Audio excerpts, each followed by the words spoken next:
This Hamilton chronometer was shipped to me for an evaluation.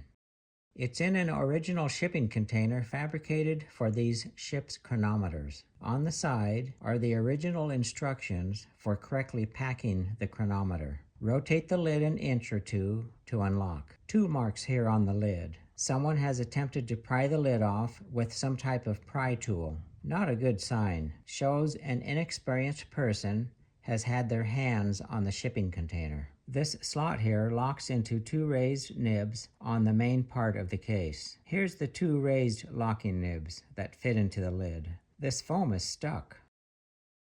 Feels like it's glued in with age around the edge here. This mylar shim should break it loose. I don't want to tear it removing it. Better to be safe than sorry. To remove these from the case, support the back of the chronometer with one hand and simply turn it upside down, and it will slide right out. A lot of debris fell out with the movement. The uncasing of it has dropped dirt particles on the desk here. Mixture of a lot of different colored particles, mostly black from the foam deteriorating with age. On the back, there are two access holes. The small one is for activating the balance wheel lock, used for when shipping the chronometer. One is for winding the fusee, a few scratches from the key being put in to wind it. The case has some corrosion starting. It's quite severe on this side. I wonder if ocean salt water on someone's hands caused this. Definitely was exposed to moisture here at one time. There's areas right next to the corrosion that are untouched and look new. Several particles here and there. This one is a metal chip. It's aluminum, so must be from the guy that used the pry tools to pry off the lid. The wind indicator scale, it shows it's completely wound down. I'll see if the mainspring will take a wind or two. Something's wrong. I can feel resistance and hear a ratchet clicking, but the fusee isn't catching and locking into position. Odd. Pull the bezel off.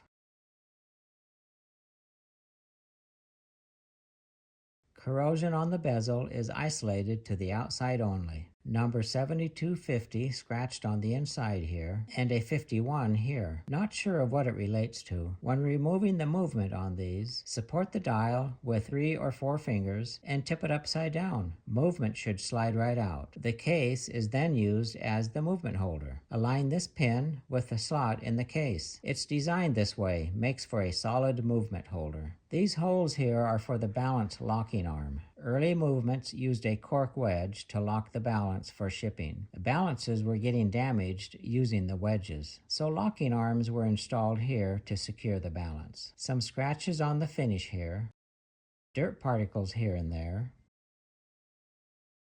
Screw heads have been damaged on these screws. Dirt particles around the winding arbor for the fusee. Hamilton Model 21 with 14 jewels. This is the latest updated mechanism to lock the balance wheel in place. It can be locked by screwing this hex fastener clockwise. Someone has slipped with their screwdriver on this screw slot and left a metal burr behind. Metal shards like this can lodge in the moving parts and cause a movement to stop. The ratchet for preloading the mainspring after servicing the movement. What looks like a small speck of lint is actually a shard of brass. Tool marks here. Careless workmanship from the past. Balance seems to be free. It was shipped without securing the balance wheel. Not recommended for a heavy balance like these. Hope no damage happened to the pivots during shipping. There's no power to it. Through here you can see the detent escapement assembly and escape wheel teeth. The mainspring barrel with the fusee chain wrapped around it. Under a full wind, the chain will be coiled on the fusee here. Every time a wind is attempted, the fusee chain recoils immediately back onto the mainspring barrel. The fusee isn't locking into place. Something has failed, so we'll need to find the source.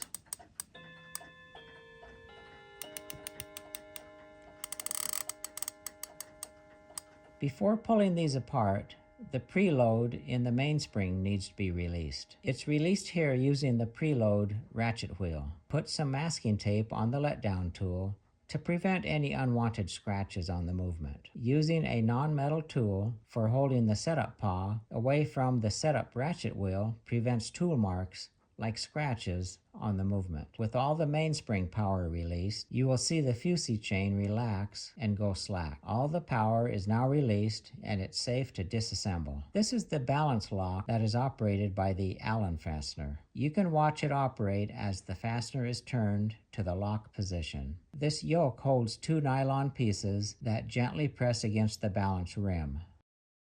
Balance wheel is locked and is now ready for shipping. A lot safer system than using a cork to wedge against the balance wheel. Remove the balance locking assembly. Release the hairspring stud screw, balance cock screw, balance cock,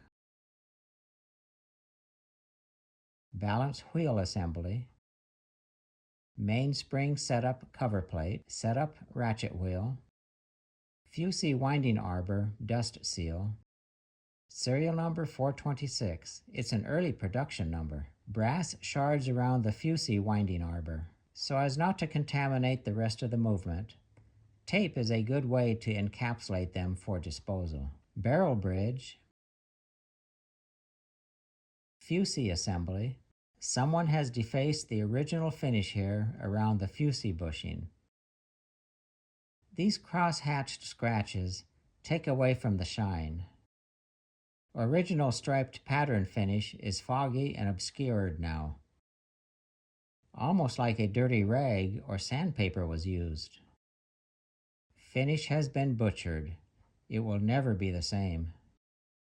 Winding lock bar and fusee top plate, the fusee arbor, taper pin that holds the fusee end plate on. I'm going to remove the end plate and inspect, just as a precaution to make sure both ratchets are working properly. Remove most of this old grease, taper pin, fusee end plate, fusee wheel. Winding paws move freely and are in good working condition. This is not the source of the issue. Looks excellent in here. I'll put it back together and keep looking. Here's the source. The brass second wheel has broke loose from the second wheel arbor. Here you can see, when the fusee is wound, all power is immediately released. Second wheel arbor spins inside the brass second wheel. The brass second wheel should be connected solid to the steel second wheel pinion. When the key is wound, power is released, and the minute hand that is connected to the second wheel arbor rotates as the arbor rotates. Since these are always wound with the dial pointing away from you, I didn't realize the minute hand was rotating with each wind. Time to pull the center wheel out and inspect. Second hand, power reserve indicator hand, hand puller for the minute hand removal, cannon pinion. Just look at the dried oil here. Many years since this has been serviced. This is why it's not a good idea to run a watch or a clock that has been sitting for years. They'll end up wearing themselves out quickly. Train plate, mainspring barrel, fusee, fourth wheel, center wheel. It's really stuck. Must be dried oil holding it. I'll need to pry it out. Use wooden tools to prevent tool marks on the movement. Glue it in with old oil. This dried oil is the consistency of putty. Hardened oil is even stuck inside the bore of the bushing. Mainspring bushing is gummed up as well. Not sure of the source that made the brass wheel lose its friction fit to the arbor, but it will need to be fixed before this movement will run again. Well, I'll get these inspection results to the client and see how they want to move forward on this.